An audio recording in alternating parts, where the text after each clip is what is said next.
Bonjour à toutes, bonjour à tous, bienvenue dans cette matinale buissonnière où nous allons traverser l'Atlantique et partir vers le Canada.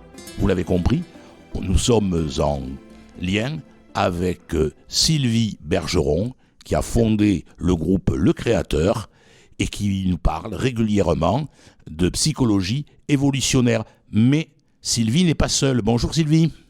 Bonjour Patrick, ça va? Ça va, apparemment vous avez de la neige alors que nous avons un très beau temps. C'est la polarité, hein? C'est la polarité. Il fait 27 chez vous, mais il fait pas froid, mais il y a plein de neige. C'est comme ça. Et tu n'es pas seule, je disais, tu es en compagnie de quelqu'un que l'on connaît bien, c'est Nathalie Plard. Nathalie Pellan, bonjour Nathalie. Bonjour tout le monde, bonjour Patrick. Bonjour Nathalie. Alors, oui, nous on est dans le froid, on est dans la neige, on est sous le manteau blanc. Voilà. Alors de quoi allez-vous nous parler? Alors Patrick, aujourd'hui, je vais vous parler d'une thématique qui nous est très chère et que je vais résumer comme suit, se soulager ou se libérer. C'est une question, hein? C'est une question. Puis nous, on fait la différence avec le programme, on amène les gens à faire la différence entre se soulager et se libérer. Et on les amène à passer du soulagement, qui est un baume temporaire, toujours que temporaire, vers la libération, ce qui est quand même une épopée en soi et on accompagne les gens. Puis pour illustrer ça aujourd'hui, parce que les gens, en fait, quand on parle de se soulager, j'en parle sur le plan psychologique, bien sûr, parce que c'est à ce niveau-là, c'est au niveau des souffrances de l'âme. Tu sais, je parle pas du physique, là, on veut se soulager de bien des maux physiques, c'est normal. Mais au niveau de l'âme, nous, on a des clés vraiment essentielles à offrir pour que les gens puissent convertir cette recherche du réconfort de l'âme vers la recherche de la puissance de l'esprit qui répond à tout, finalement, qui répond à tous nos besoins. Donc, je vais commencer par vous, vous mettre une situation, vous donner une situation, parce que j'ai vécu, ben pas que j'ai vécu, mais dans laquelle je suis impliquée. Alors, la fin de semaine de Pâques, il y a un jeune homme qui nous a quittés, qui a quitté ce monde, qui était dans la jeune trentaine et que j'ai connu. Puis je vais vous expliquer son histoire parce que de là, vous allez comprendre un petit peu le propos dont on parle entre se libérer et se soulager et se libérer. Bon, je vais l'appeler Léam parce que je ne peux pas nommer son nom, parce que ce que je vais vous raconter, ça implique des gens dans son entourage. Donc, ce jeune homme, je l'ai rencontré, moi, quand il avait 16 ans, il y a 15 ans de ça. Et quand je l'ai rencontré, on s'en allait voir avec une gang de jeunes. Je les amenais à Québec, dans une autre ville, pour aller voir un spectacle de Jean Leloup. Puis, alors, c'était très intéressant parce que c'était comme un road trip qu'on faisait. Puis là, ben, ce jeune homme-là était avec nous. Et au retour de ce spectacle-là, le lendemain, parce que les gens ont dormi, les jeunes ont dormi dans la voiture pendant que moi, je donnais une conférence la veille et que je dormais dans l'hôtel. Alors, c'était rigolo. Et tout à coup, au retour, il s'est mis à nous raconter son histoire. Assez abracadabrante. Ce jeune homme-là est né dans une secte. Ses parents étaient dans un village qui était une secte. Et dans laquelle, bien évidemment, comme toutes les sectes, il y a toutes sortes d'abus, de domination sur la conscience des gens. Les gens donnent un pourcentage de leurs revenus, les parents, etc., etc. Et puis, ce jeune homme-là a grandi dans cette secte. Il a été soumis à beaucoup de choses. Et donc, ce qu'il faisait de plus dramatique, moi, ce qui m'a époustouflée, c'est il séparait les enfants des parents pour s'assurer que les enfants n'aient pas de lien d'attache. Déjà là, il cassait quelque chose dans l'âme de l'enfant, dans la construction de l'âme de l'enfant, pour s'assurer que l'enfant allait adhérer à la pensée dominante, à la pensée centralisée du maître. Donc, il y avait un maître. Et de plus, évidemment, comme dans plusieurs sectes, ce maître-là faisait des abus sexuels auxquels ce jeune homme-là, desquels il a témoigné. Je pense que lui n'a pas été un des plus marqués par ce problème-là, mais il a subi des conséquences, il a témoigné de ça et il a été traumatisé par ça. Et donc, il s'est posé la question souvent s'il allait quitter ou pas quitter. Et finalement, moi, quand je l'ai rencontré, il venait tout juste de quitter. Et il m'expliquait ça et je me disais, mais comment un jeune homme qui est resté reclus a-t-il pu trouver la force intérieure pour se dire, moi, je ne peux pas continuer comme ça? Quel signal à l'intérieur de son âme a-t-il reçu pour se dire, c'est tellement incroyable de se faire manipuler puis dominer de la sorte que je dois sortir d'ici. Alors, évidemment, la beauté de l'adolescence, c'est la rébellion. Et donc, s'il était passé à côté de ce moment-là, puis s'il s'était retenu de passer à l'acte de sortir de là, il serait encore là. Donc, l'adolescence est un âge extrêmement important pour se sortir de certaines choses comme ça. Donc, son parcours m'a tellement impressionné, ça m'a marqué vraiment. Et dernièrement, ma fille me dit qu'il était malade. Et là, je suis allée sur son compte Facebook sur lequel il écrivait quelque chose comme quoi ça faisait 2 fois qu'il avait le cancer du cerveau, quand même. Oui, Le quand cancer même, du oui. cerveau. Hein? Il avait cru être libéré en août dernier, en juin l'année dernière. Et puis, tout à coup, il y a eu une récidive. Il y a eu Oui, une une récidive, oui. récidive. Et puis, c'était fatal à ce moment-là. Et là, il a fait une demande de levée de fonds. C'était sympathique. Il a écrit un beau message pour dire si c'est avec ma blonde, on est ensemble là-dedans, on a dépensé beaucoup d'argent, tout ça. Puis pour elle, puis pour moi, on a besoin d'aide parce que je ne peux plus gagner ma vie, tout ça. Et ce jeune homme-là était devenu, je pense, photographe, quelque chose comme ça. Et puis, il gagnait très bien sa vie. Alors là, il était pris avec ça. Et puis, mais dans son Facebook, il dit, j'aurais aimé marquer l'histoire, mais je n'ai pas eu le temps. Et là, ça m'a tellement interpellée parce que moi, son histoire m'a marquée. Et je voulais qu'il le sache. Fait que je l'ai contacté, puis je lui ai dit ce que je ressentais à propos de lui, tout ce que je vous raconte aujourd'hui, ce qui m'a marqué, comment il y a eu la force intérieure de sortir, qui m'a impressionné, que c'est marquant, c'était très marquant pour moi. Donc, je t'ai pas marqué l'histoire, mais tu as marqué mon histoire. Tu as fait un pas dans ma vie pour me marquer. Puis il me dit, est-ce que ça t'intéresserait de lire mon récit? Parce qu'il dit, j'ai écrit mon histoire. Ben, j'ai dit oui. Alors, j'ai lu son récit. Et puis, bon, ben, j'ai eu plus de détails sur l'histoire, évidemment. Puis, c'est comme un flow, hein? C'était comme un road trip, là. Tu lis ça comme un fleuve qui s'arrête pas, dans lequel il écrit les détails. Il en a parlé dans les médias de son histoire pour alerter de ce genre de choses-là. Et finalement, j'ai pas eu le temps de lui faire un retour sur son récit. Il est parti. Puis, je lui ai répondu en fin de semaine sur son Messenger où je lui avais écrit où est-ce qu'on s'était communiqué. Puis je lui ai dit au revoir. Puis en tout cas, puis à travers ça, il y a eu plein de synchronicités où, tu sais, bon, c'est ça, j'ai été en contact avec des gens qui connaissent, puis tout ça. Bon, alors, c'était très étrange tout ça. Mais tout ça pour vous dire que ce jeune-là, il est parti après avoir longuement combattu une domination qui l'a grugé de l'intérieur, finalement, qui l'a rendu malade, à mon sens, Oui, à oui, moi. tout à fait. Oui. C'est-à-dire que, Et pour le dire autrement, Sylvie, tu dis, ben, son histoire s'est somatisée sous forme d'un cancer. c'est exactement ça. Puis, ce qui s'est passé par la suite pour lui, de ce que je connais de lui, parce que je l'ai rencontré une fois dans ma vie, mais son récit, bon, ben, m'a fait le connaître plus. Mais pour dire que il s'est battu effectivement dans son corps, mais lui, son réflexe en sortant de la secte a été de ne plus jamais ouvrir la porte à tout ce qui est spiritualité. Donc, il est devenu un être extrêmement rationnel, extrêmement pragmatique, etc., etc. Puis, quand je lisais son récit, je me disais, ce qui s'est passé dans la secte, je peux comprendre des préceptes qui sont d'une certaine forme de réalité, parce que dans chaque secte, il y a quand même certaines vérités ou certains principes, mais il y a une barre qui est franchie, qui ne devrait jamais être franchie, qui est celle de la domination, qui est celle de faire perdre son intégrité à quelqu'un d'autre. Et justement, son intégrité, ça inclut la domination. Donc, tu sais, dans une secte, les gens ont un esprit fragile, un esprit facile à dominer.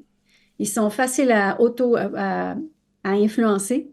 Et les parents de ce jeune homme-là, euh, comme tous les adultes de ce genre de communauté-là, euh, comment je dirais ça, s'endorment dans leur conscience à un point qu'ils ne s'aperçoivent même pas du mal qui est fait à leurs enfants. Et même du mal, Sylvie, qu'ils se font eux-mêmes.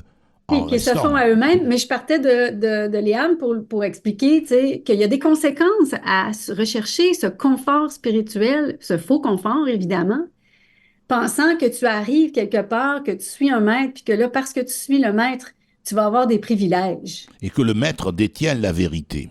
Et c'est ce qu'on leur fait croire. Voilà. Et à partir de ce moment-là, dans la mesure où le maître est la vérité, il est facile pour lui de dominer tous les adeptes, y compris sexuellement. Exactement. Puis aussi, tu sais, dans le domaine spirituel, en fait, ce dont je veux parler particulièrement aujourd'hui, c'est l'aspect romantique de la spiritualité. Parce que c'est cet aspect romantique qui t'amène à croire que tu es à la bonne place, même si tu es leurré. Oui, c'est ça qui est grave, là. Et là, si on peut extrapoler, pas seulement dans les sectes, mais dans toutes les formes de croyances, dès lors que tu es mu par un certain romantisme, un certain idéal, tu te mets à croire à cet idéal, ben déjà, tu es en danger d'être dominé par une croyance,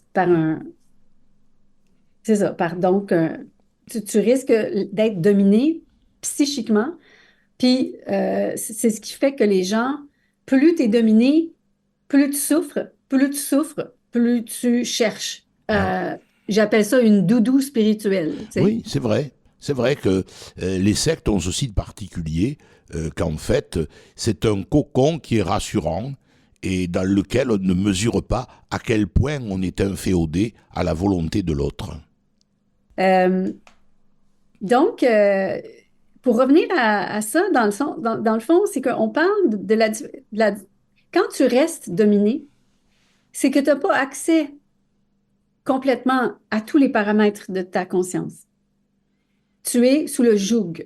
Et là, tu sais, les dominations sont de tout ordre. Là, aujourd'hui, si on veut sortir là, de l'histoire du jeune homme, pour extrapoler ça dans toutes les formes de domination de la société, des sectes, il y a des corporations qui sont des sectes, il y a des religions, il y a toutes sortes de formes de sectes. Une famille peut devenir une secte dans le sens qu'il y a un dirigeant, là, quelqu'un qui centralise le pouvoir puis qui domine tout le monde. Tu sais. Souvent, le papa, à l'époque, c'était celui qui dominait la famille, qui possédait sa femme et ses enfants. Oui, et on peut même aller plus loin. Quand on regarde certaines de nos gouvernants, je ne citerai personne, mais oui, voir un petit peu comment, là aussi, on maintient le peuple sous emprise en faisant quelque chose qui est extraordinaire, en faisant peur. Exactement. Et donc, automatiquement, là aussi, c'est le même principe. On a la solution, faites-nous confiance, on va vous ramener la paix. Exact. Fait que c'est la carotte et le bâton. Ça a toujours fonctionné, hein? Et puis, ça fonctionne encore, mais tant que les gens sont assujettissables, on peut utiliser cette bonne vieille technique de domination et ça marche. Et ça marche pourquoi? Parce que justement, les gens recherchent le confort. L'âme recherche le confort. Puis l'âme, c'est l'aspect, parce que nous, on fait la différence entre l'âme et l'esprit hein, dans le programme. Tu as le corps, l'âme et l'esprit. Alors, fais la différence pour qu'on comprenne bien entre oui, âme et esprit. L'âme, c'est celle qui porte les mémoires. C'est comme une bande enregistreuse qui enregistre toutes les expériences vécues. Donc, après ça, évidemment, comme tu l'as mentionné tout à l'heure, s'il y a des traumas, il y a un soma qui vient avec. Donc, dans l'âme, la substance de l'âme est abîmée et le soma agit dans le sens que là, si tu ne corriges pas la situation, tu peux tomber malade. Tu peux avoir des dysfonctionnements dans ton corps. Donc, et l'esprit, c'est dans une autre dimension, c'est une autre dimension de ton être. C'est-à-dire que ce n'est pas palpable. Tu sais, souvent, on parle du mental. Le mental, pour nous, c'est l'intellect. L'intellect, c'est quand même une version plus abstraite que l'âme, parce que l'âme, c'est quelque chose que tu ressens. L'intellect, c'est quelque chose qui est de l'ordre de la connaissance, et l'esprit, c'est de l'ordre du savoir. Tu sais que tu existes. D'accord. Tu sais que tu ne vas pas bien. Comment ça se fait que tu sais que tu ne vas pas bien? C'est pas seulement le ressenti. Il y a quelque chose de plus qui vient te dire. Puis là, si moi je te dis, ben non, tu vas bien, là, tu es en train de vivre avec moi une expérience où je te contredis, j'essaie de te dominer, puis j'essaie de dire à ton corps que c'est moi qui ai raison. Mais c'est ton esprit qui va avoir le dernier mot sur le fait que tu sais. Alors, si tu veux, la mémoire de l'âme, c'est une composante qui fait qu'on accumule, puis c'est par le cumul de la mémoire qu'on vient qu'à connaître quelque chose. Tandis que l'esprit, c'est infus. Tu sais d'où tu viens, tu sais qui tu es d'emblée. Et c'est extrêmement difficile à défendre dans notre société de droit, parce que dans notre société de droit, il faut qu'on justifie tout par des mots. Et l'esprit, souvent, quand tu es dans ton esprit, ben, c'est une vibration qui n'a pas de mots, mais qui t'envoie des signaux vibratoires. Donc, ces signaux-là, nous, ce qu'on enseigne, c'est comment décoder les signaux de cette fréquence-là. Parce que ces signaux-là, ils finissent par descendre dans ta conscience et ils se manifestent d'une façon ou d'une autre que tu finis par comprendre où où tu te fais propulser par une pulsion d'âme par ton esprit, ou bien tu viens qu'à savoir qu'est-ce que ton esprit te dit, puis tu regardes si ben, c'est sûr que c'est intelligent, mais si c'est quelque chose qui est que tu peux réaliser. Euh, donc, quand on est prisonnier de l'âme, ce qu'on recherche, c'est comme le confort, parce que l'esprit, il nous propulse dans notre mouvement. Puis quand on est propulsé dans notre mouvement, souvent, on est à contre-courant de ce que la société fait. Donc, c'est confrontant d'être soi, parce que l'esprit, c'est lui qui te force à être toi intégralement. L'âme, elle, est la composante intermédiaire entre les deux. Elle est reliée à la psyché. Puis la psyché, bien évidemment, si tu n'as pas fait ton ménage dans ta psyché, ce qui est le cas dans la majorité des gens, euh, tu ne comprends pas les signaux de l'esprit parce qu'il y a trop d'interférences. Bien sûr. Donc, si je reviens à mon jeune ami, Léam, lui, il a été dominé par des croyances qui n'étaient pas les siennes. Il a su, quelque part, en lui. C'est ça la force intérieure. Tu le sais, tu ne peux pas l'expliquer. Tu ne peux pas expliquer à ta mère pourquoi tu veux quitter la secte. Tu ne peux pas t'expliquer à toi-même pourquoi tu peux comprendre qu'il y a des choses qui ne se font pas, mais quand tu es né dans un milieu où ces choses-là se font, quand est-ce que tu viens à comprendre que ça ne devrait pas se faire? Oui. C'est ce genre de truc-là qui se passe. Donc, la différence entre l'esprit et l'âme, c'est que l'esprit sait qu'est-ce qui est de l'intégrité. L'âme ne le sait pas. L'âme, elle est expérience.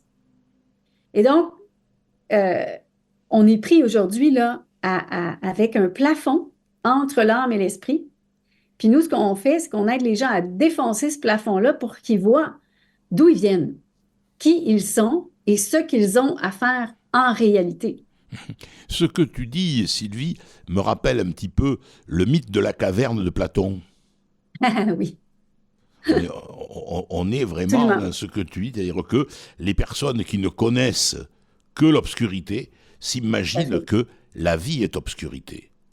Et c'est Exact. lorsque quelqu'un a accès à la lumière qu'il peut dire « Mais attendez, le monde dans lequel vous vivez n'est pas celui que vous croyez. Il y a autre chose. » Et plus encore, quand l'homme est sorti de sa caverne, l'homme de Platon, il a été aveuglé par la lumière. Tout à fait.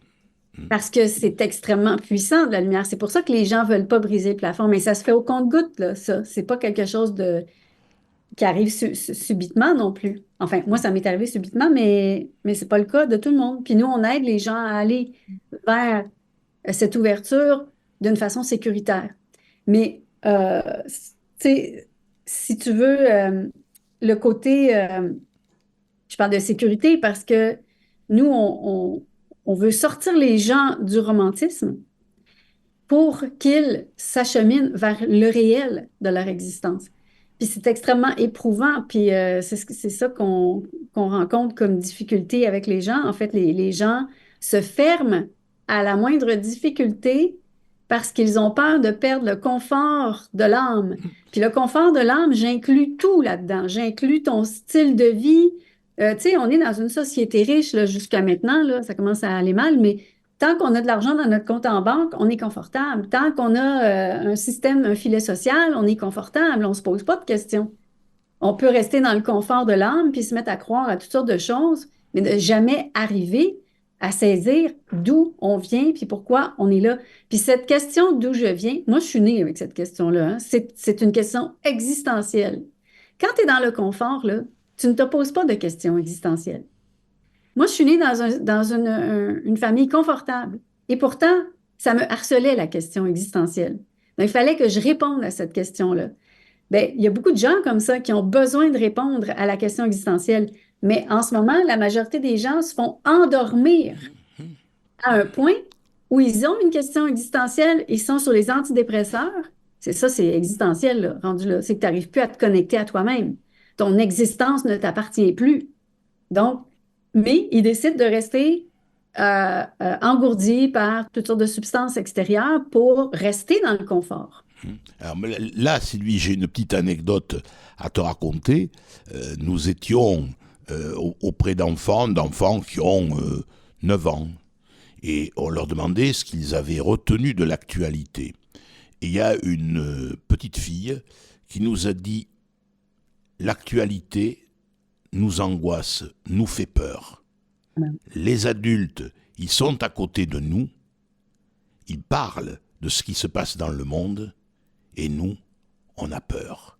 Et on n'a pas envie de regarder la télévision, on n'a pas envie d'en savoir un petit peu plus, on se replie sur nous-mêmes et on passe à autre chose. » Oui, puis ça, je veux dire quelque chose, le monde nous paraît hostile. Pourquoi le monde nous paraît hostile? C'est que tant qu'on accepte de se piler dessus, notre conscience se rétrécit.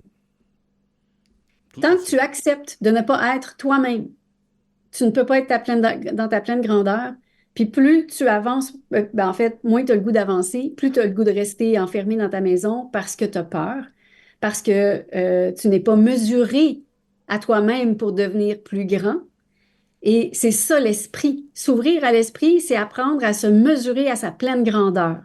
Moi, je regarde les nouvelles d'une façon complètement neutre parce que je n'ai pas de peur, je n'ai pas de doute. Je peux regarder froidement les choses, puis me dire, OK, où est-ce qu'on est rendu aujourd'hui? Tu sais? C'est vraiment comme un petit bilan là, que je fais, que je trouve important parce que c'est bien de savoir où est-ce qu'on veut nous amener. Parce que si je ne veux pas y aller, je vais me trouver des stratégies pour ne pas y aller. Tu sais? Tandis que quand tu es dans la peur, tu te refermes sur toi-même, tu arrêtes d'écouter les nouvelles, tu n'es même plus informé de ce qui se passe, donc tu ne peux même pas faire des plans pour quoi que ce soit. Tu ne peux pas t'en sortir, donc tu vas subir de toute façon, tu sais, même si tu es caché en dessous de ton lit, qu'est-ce que ça donne? Alors l'idée, c'est comment on fait pour se relever du dessous du lit. Parce que ce que tu dis, Sylvie, c'est terrible. Parce que là aussi, référence à cette classe où on a posé la question, 22 élèves, donc qui sont en cours moyen, c'est donc 9-10 ans.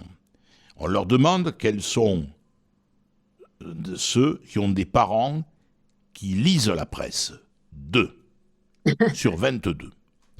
Quels sont ceux qui n'écoutent jamais les nouvelles? 10 familles. Les gamins disent, papa, maman, ils n'écoutent jamais les informations. 10 sur 22. Ça veut dire on est avec 12 sur un qui est informé, l'autre qui n'est pas du tout, et les autres sont sur des chaînes qui sont effectivement anxiogènes. Là aussi, je n'en citerai aucune, mais tout le monde voit desquelles je veux parler en télévision française. Et donc, avec ces chaînes en continu qui déversent en permanence des contenus anxiogènes, et qui font que, comme tu le disais très bien, les gens, ils fuient. Je fuis comment? Vers les antidépresseurs, vers l'alcool, vers toute forme qui permet d'échapper à ce malaise ambiant. Oui, puis vers des croyances, vers la religion, vers tu sais, toutes sortes de choses qui vont donner un baume à l'âme. Tu sais, c'est ça. Mais on n'a pas encore entendu Nathalie. C'est ça, on y arrive. On y arrive. Et juste remettre la table parce que dans le fond, on a parlé de l'âme, on a parlé de se soulager avec notre âme par toutes sortes de substances extérieures, par des croyances, des religions, de la spiritualité, des anges, etc. Ça fonctionne à court terme, mais dans le fond, ça nous amène à constamment vivre dans un brouillard cérébral. On fait jamais exactement ce qu'on voudrait faire. Puis, on n'a pas vraiment de cohérence. Il n'y a pas de cohérence dans ces préceptes-là. Donc, il n'y a pas de principe d'intelligence. Et juste se souligner un petit point, la mort, dans ce cas-ci, quand on est apeuré à ce point-là, comme on le disait avant la pause, la mort est plus attrayante que la vie parce qu'on démissionne de la prise en charge de notre être. Et là, Nathalie, j'aimerais ça que tu nous parles, tu sais, parce que Nathalie, c'est la maître instructeur du programme de formation Le Créateur. Puis elle rencontre beaucoup de gens, elle parle à beaucoup de gens, puis elle rencontre leurs limites. Et c'est de ça Absolument. que j'aimerais qu'elle nous parle aujourd'hui.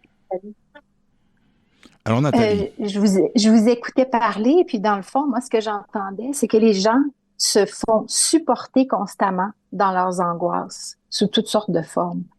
Et comment vouloir justement remonter à l'étincelle de son esprit, vouloir sortir de la noirceur de l'âme, ça demande de la force. Puis, souvent, on ne sait pas comment. On a l'élan, on souffre, on sent cette tension-là qu'on renferme sur soi ou qu'on va demander à l'autre de se rassurer. On va vers l'autre pour se rassurer, mais on a le désir d'y aller, on a l'élan, puis souvent, on ne connaît pas le chemin. Donc, il y a les gens que je rencontre, qu'on a dans nos classes, ont cet appel-là de l'esprit pour justement faire la lumière par rapport à la caverne de Platon. Tout le monde était dans la caverne, tout le monde était ensemble dans le noir, mais la personne qui veut sortir vers sa lumière, il faut qu'elle se lève et qu'elle fasse le pas toute seule. Donc, nous, on est l'entre-deux pour montrer c'est quoi les pas. Le marchepied, c'est ça. Donc, pas à pas, on a la carte routière pour que la personne puisse rencontrer pleinement sa lumière, puis être un être intégral et autonome.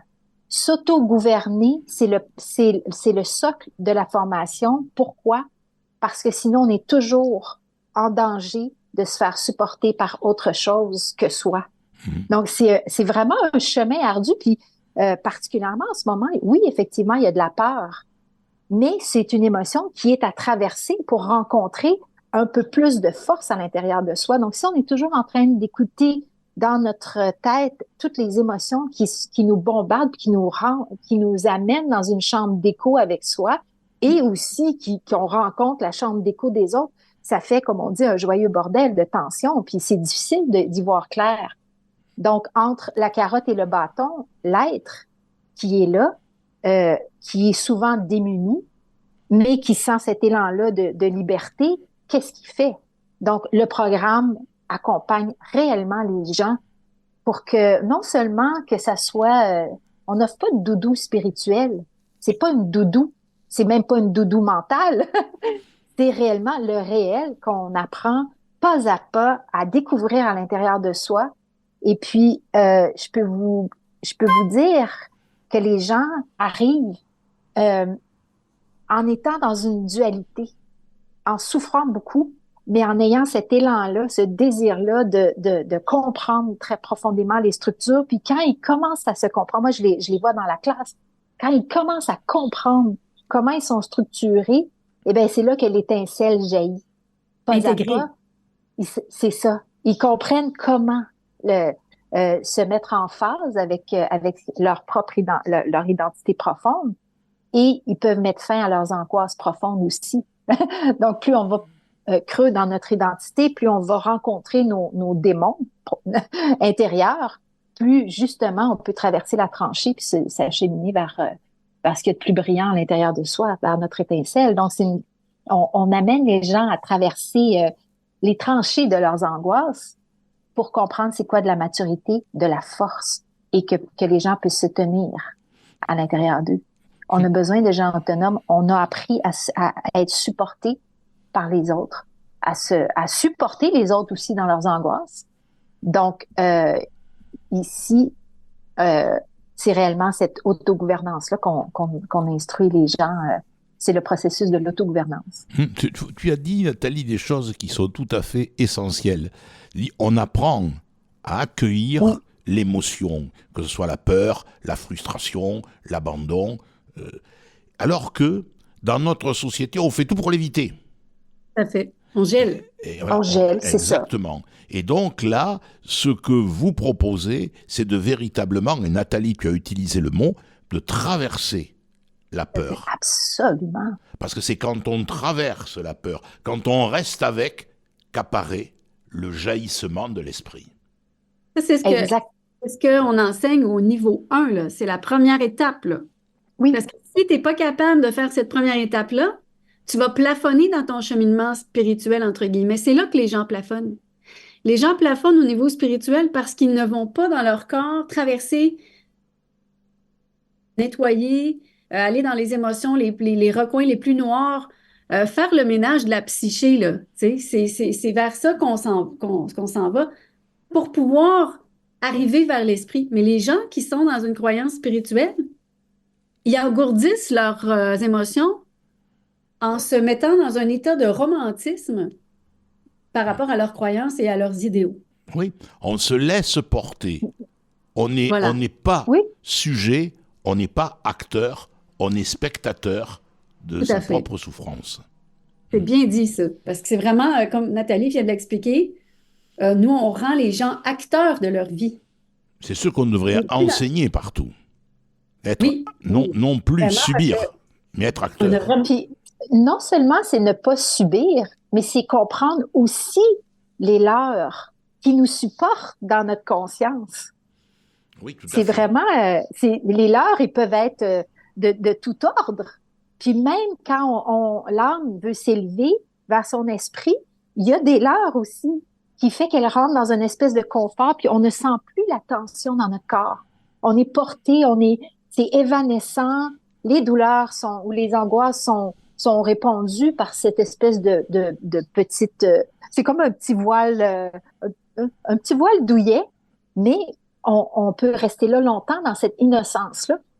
Donc, en fait, voir la lumière avec les yeux grands ouverts, avec les yeux avec les yeux du réveil, c'est... Ce que tu soulèves est important parce que dans le fond, on parlait de la souffrance. Tu sais, oui, on a mal, on s'engourdit, tout ça. Mais la subtilité dans l'affaire, c'est que justement, il y a des gens qui idéalisent les croyances, puis qui rentrent dans un voile de lumière, puis qui pensent que c'est ça la lumière de leur être. C'est ça que Nathalie est en train de dire, là. Et quand tu es dans cette configuration-là, tu peux même pas t'imaginer que tu es dans une illusion. Parce que c'est tellement confortable et ça te supporte, tu n'as rien besoin de faire, mais tu ne te rends pas compte à quel point tu es désengagé de ta propre vie. Et tu es en train de te soumettre à un dogme quelconque, peu importe à quoi tu crois, là. Et voilà. Nathalie, est-ce que tu... Oui. Tu es traversée? Avant de donner la parole à Nathalie, j'appellerais ça presque des biais cognitifs. C'est des espèces Absolument. C'est absolument un biais cognitif, oui. Comment on l'appellerait le biais cognitif spirituel? Oui, on pourrait l'appeler on vient d'en inventer un, là. Voilà, le biais cognitif spirituel. Ce serait parce qu'un pléonasme cognitif spirituel, c'est deux mots qui ne vont pas très bien ensemble. Mais c'est exactement ça le point, c'est que les gens croient. Donc, au niveau cognitif, il y a une construction, alors que l'esprit, ce n'est pas une croyance, c'est une vibration, c'est une fréquence avec laquelle tu rentres en contact et en communication directe. Il n'y a pas de cognitif dans cet instant-là. C'est vibratoire. Donc, il faut traverser. Donc, les gens qui croient sont leurrés par le cognitif spirituel parce qu'ils romantisent un concept. Puis là, il y a toutes sortes d'énergies qui arrivent parce que, veux pas, dans ta tête, quand, tu sais, si tu veux décider que tu es heureux, là, tu te mets dans une posture intérieure où tu te fais croire que tu l'es, tu sais. Tu te mets un petit peu de chaleur dans le corps, un petit verre de vin, là, avec Un peu trois, de sentiment, c'est avec rassurant. exact, des sentiments, une blonde, un amoureux à côté de toi, tout ça. Puis là, écoute, ça va le bonheur. Mais est-ce que tu es dans ta réalité vibratoire, Oui, dans le réel? c'est l'essentiel et on ne le répétera jamais assez. Et Nathalie, tout comme Sylvie, vous le dites, nous sommes des êtres de vibration. Oui. Et donc, cette vibration, selon la fréquence à laquelle elle émet, les ressentis ne sont pas les mêmes. Non, effectivement, les conversions de... Parce que dans le fond, quand on parle de vibration, là, on rentre dans l'esprit pur. Puis l'esprit, comment on fait pour le décoder? On a un convertisseur intérieur, hein, pour convertir les pulsations électriques en pulsations vibratoires et l'inverse pour changer d'univers. Pour entrer dans l'invisible, pour entrer dans la dimension du mental, ben, il faut savoir convertir les fréquences, on va dire de la plus subtile à la plus dense, tu sais, pour que dans ton esprit, dans ta tête, là, ça puisse être converti en concept. Mais ce n'est pas le concept qui est important. Ce n'est pas le concept qui est le support de l'être. C'est la vibration. Alors, dans la spiritualité, ce sont les concepts qui soutiennent les êtres. Ce n'est pas la vibration. Parce que la vibration, c'est l'individu qui doit la trouver. Les concepts, c'est des concepts qui sont attribués à des collectifs, mais on ne peut pas se soutenir se soutenir en tant qu'individu. C'est antinomique avec le concept. Donc, le concept est fait pour une discussion, pour se socialiser, quoi. Tu sais, ça nous prend des concepts pour communiquer ensemble. Mais le concept en soi est une construction qui ne sert pas à nous soutenir. C'est simplement une discussion. Tout à fait. On est bien d'accord. Nathalie, un mot là-dessus, sur cette Oui, notion de en concept? fait, quand on parle de concept, j'ai le goût de dire, oui, il y a des concepts dans la formation parce qu'il faut comprendre les fondamentaux dans notre être pour que ça fasse du sens, autant rationnellement, mais on amène l'aspect vibratoire de la chose, donc on amène les gens à vivre à l'intérieur d'eux ces traversées-là, ce qui fait que on les amène vers le réel. Ils comprennent comment, après ça, se positionner à l'intérieur d'eux pour trouver la force de traverser le prochain grade, la prochaine épreuve. Puis c'est comme ça qu'on bâtit progressivement une force mentale intérieure pour être fiable et stable, pour convertir cet élan-là, ce désir-là, en quelque chose de réel qui va te soutenir. Donc, quand tu vas voir, justement, comme Sylvie, tu parlais, tu écoutes les nouvelles, puis tu n'es pas perturbé, tu prends un point, c'est un point de mesure. OK, comment ça va maintenant? Donc, toi, tu restes neutre. Donc, quoi qu'il arrive, tu sais comment te replacer, te recadrer dans ta propre équilibre. Ça, c'est de l'autonomie. Après ça, qu'il y ait des crises ou tout ça, toi, tu sais que tu vas tenir parce que tu as compris comment tu te fais prendre, comment tu peux te redresser. Puis souvent, je prends l'image de l'étalon fou. Les talons fougueux, on est comme il y a l'énergie, c'est fougueux, puis bon, on essaye de maîtriser les talons fougueux, puis des fois on débarque du cheval, puis il faut rembarquer et ainsi de suite. C'est comme ça qu'on apprend cette grande maîtrise-là et qu'on est beaucoup moins perturbable. Peut-être après la pause, on va faire une pause, hein, Patrick? Oui, justement, j'allais te le dire. Tout à fait. C'est écrit dans ton visage. Mais non, mais on pourrait juste, après la pause, dire, tu sais, dans les cours, les ateliers que vous faites pour, tu sais, comment on y arrive, comment vous faites pour, tu sais, concrètement, sortir du concept et puis faire en sorte que les gens intègrent les notions et puis la vibration de l'esprit. Puis ensuite, on va parler de notre petite formation Alors, qu'on va donner. ça sera la dernière partie de l'émission. Alors, Sylvie. Alors, oui, on va. Je vais demander à Nathalie qu'elle nous parle de un peu plus l'approche sur le terrain là, avec les étudiants. Puis après, on va vous parler d'une petite formation, une brève formation qu'on va vous donner ce mercredi pour vous donner une idée de ce qu'on fait. Nathalie? Oui, dans le fond, c'est ça, le programme est structuré, comme vous savez, dans les différents états d'intelligence. Donc, on va passer ces différentes étapes-là. C'est comme si on part de A, l'intelligence émotionnelle, tout ça. Donc, on cadre la formation dans quelque chose de très concret et réel pour les gens. Comme on se disait, il y a des émotions. Donc, on commence à apprivoiser les émotions, à regarder comment les faire traverser, tout ça. Donc, c'est vraiment pratico-pratique. Donc, sous sous l'aspect très pratico-pratique, il y a des grands concepts d'intégrité humaine, si je pourrais dire. Puis, ce qui, dans le fond, en classe, notre grand défi, c'est que ça fasse du sens euh, dans la vie de tous les jours. Parce que quand on parle de conscience, on peut juste rendre le principe très évanescent, très éthéré. Donc, l'aspect de l'étude progressive fait qu'on absorbe ce subtil-là de plus en plus pour en faire une réalité. Donc, c'est par 3 niveaux, la conscience psychologique, psychique et mentale. Donc, il y a cette progression-là qui se fait, il y a cet accompagnement qui se fait à chaque journée de classe en groupe pour que tout le monde puisse reconnaître ces procédures-là à l'intérieur d'eux, les procédures d'âme, les procédures émotionnelles, le désir, la pensée, tout ça. Ce qui fait qu'en bout de compte, après 1 an, puis on vient de terminer une cohorte justement à Pâques, après cette passée entre passion déchirante et souffrance, on arrive à un point où c'est la résurrection vers notre esprit. Donc, c'est ça, c'est vraiment tout ce grand chemin-là qui fait que pas à pas, on commence à faire vraiment du sens d'aspects très subtils à l'intérieur de soi. Et c'est ça, c'est pas juste on philosophe des choses, c'est qu'on travaille, on va regarder des procédures à l'intérieur de soi. Puis tous les étudiants nous disent quelle efficacité le programme a parce qu'ils comprennent.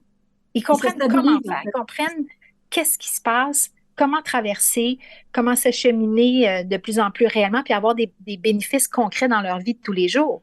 Mais parce qu'ils l'ont fait avec vous, parce que dans la formation, il y a une portion de coaching là, quand même, tu sais, où est-ce que on écoute les gens, puis alors vous les aidez à le faire, à comprendre exactement comment, puis dans le temps, avec l'agenda, il y a un agenda temporel qui permet de faire la traçabilité de leur évolution, de leur progression.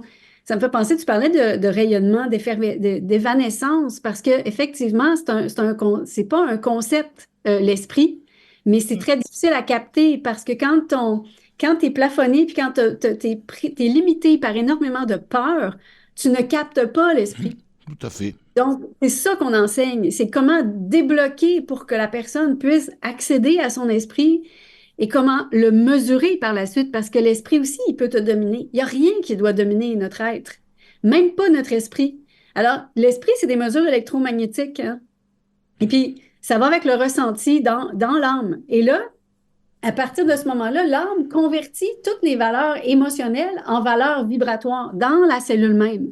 Elle commence à comprendre. Fait que c'est ça que les coachings, ils servent à nous, ils servent aux étudiants à explorer au niveau du conditionnement intérieur de l'âme, la différence entre la vibration de l'âme, la vibration de l'esprit, puis comment faire vibrer l'âme à l'esprit et non plus aux émotions.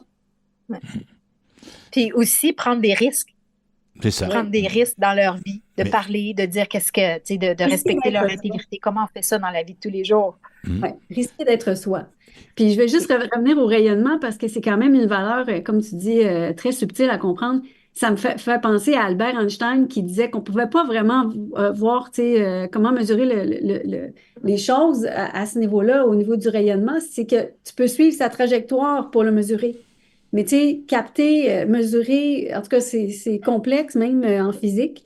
Donc, l'agenda, il sert à capter ta trajectoire puis voir comment tu as progressé dans le subtil. Tu sais, comment tu es capable de reconnaître ton esprit.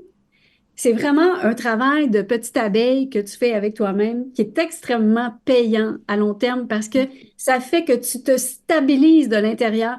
Moi, je l'ai vécu d'un coup dans ma vie, je vous en ai déjà parlé. C'est un signal qui est rentré direct dans mon corps et je suis rentrée dans un état de paix permanente. Ça ne m'a plus jamais quitté. Fait que c'est vraiment cette démarche-là qu'on fait pour que les gens soient en paix dans le monde qui est retard, qui nous amène. Et je pense que le monde en ce moment, qui est de plus en plus difficile à regarder, c'est une très belle invitation. Je pense que c'est un gros message qu'on nous envoie pour qu'on apprenne à diriger notre conscience, qui est la chose la plus difficile à faire. C'est un message qui est mondial, qui nous est destiné à chacun de nous. Alors justement, parlez-nous toutes les deux de ce qui nous attend mercredi, je crois. Mercredi 10 février 10 février, 10 avril. 10 avril. 10 avril. Oui, ça fait février. On a l'air d'être en février. On a l'air d'être, c'est ça, on dirait qu'on est en plein hiver. Donc, mercredi 10 avril, à midi, heure du Québec, donc c'est 18 heures chez vous. Et c'est une brève formation qui va justement, qui va un petit peu pousser plus en avant ce qu'on est en train de discuter aujourd'hui sur la base de se nourrir de l'esprit ou nourrir son âme. C'est quoi la différence entre les deux? On va vous parler, dans le fond, de la différence entre l'âme et l'esprit, les mécanismes de l'âme, les mécanismes de l'esprit et les diverses formes de mensonges qui dominent la psyché. Parce que c'est vrai qu'on vit dans un monde où on sent que tout est un mensonge, mais au-delà de ça, à l'intérieur de soi, ça se manifeste comment? Et on va aussi amener les gens à nous poser des questions, leur mise en situation, nous partager tout ça. Fait qu'à l'intérieur d'une heure et demie, on va pouvoir passer à travers. C'est une introduction, hein, en fait. C'est juste pour vous mettre un petit peu en bouche là, par rapport au programme long. Et nous avons d'ailleurs pour le programme long, si vous êtes déjà prêt à vous inscrire, vous pouvez contacter Nathalie sur Messenger parce qu'il y a une cohorte qui débute, Nathalie, le 27. Le 27 avril. Ça. Pour le printemps. Alors justement, comment on fait pour rejoindre cette mini-formation? Vous allez sur le site, très bonne question. Vous allez sur www.formationlecréateur, tout d'un mot, pas d'accent, .com. Puis dans l'onglet Brève formation, vous pouvez vous inscrire à la formation Se nourrir de l'esprit ou nourrir son âme. D'accord. Merci beaucoup. Merci Nathalie. Merci Sylvie d'avoir été avec nous. Merci Patrick. Et allez en paix avec votre esprit. Merci. Merci Sylvie. Merci Nathalie. On se retrouve très très bientôt pour d'autres aventures radiophoniques. À bientôt.